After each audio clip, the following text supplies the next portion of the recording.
Bruce Willis malade, le film cultissime que sa femme Emma Heming lui fait revoir c'est important. L'amour face à l'oubli, les règles d'or d'Emma Heming pour le quotidien avec Bruce Willis. Le silence est tombé sur la carrière flamboyante de Bruce Willis, remplacée par le combat intime et déchirant contre la démence fronto-temporale, DFT, une nouvelle annoncée en 2023. Loin des caméras, l'acteur légendaire vit désormais sous la protection farouche de sa famille. Sa femme, Emma Heming Willis, est devenue la porte-parole de leur bataille, révélant avec une dignité bouleversante les ajustements nécessaires pour maintenir l'amour et la joie dans l'ombre de la maladie. En septembre dernier, l'ancienne mannequin, mariée à l'icône hollywoodienne depuis près de 15 ans, a publié The Unexpected Journey, le voyage inattendu, un livre qui retrace le choc brutal du diagnostic. Dans un entretien accordé aux Parisiens, elle se remémore l'onde de choc, quand le médecin a dit FTD. Je n'ai plus rien entendu. Puis il a dit ce qu'il avait à dire et adios.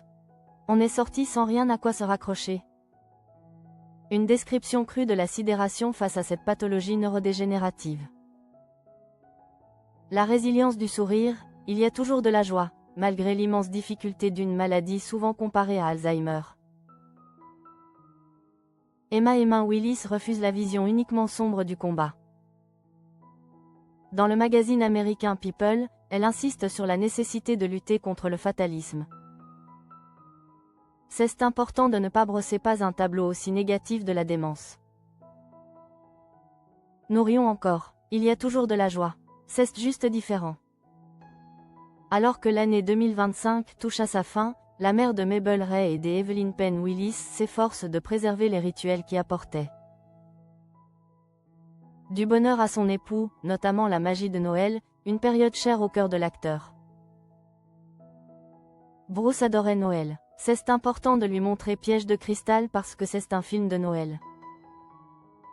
Explique-t-elle, rappelant que le premier volet de Die Hard, 1987, est un classique de fin d'année, même pour son héros. Les consignes secrètes, naviguer autour de la maladie. L'épouse de Bruce Willis confie aux Parisiens les conseils déroutants mais vitaux reçus après le diagnostic, pour adapter leur environnement et leur communication. L'une des règles les plus étonnantes concerne la garde-robe, bannir le noir.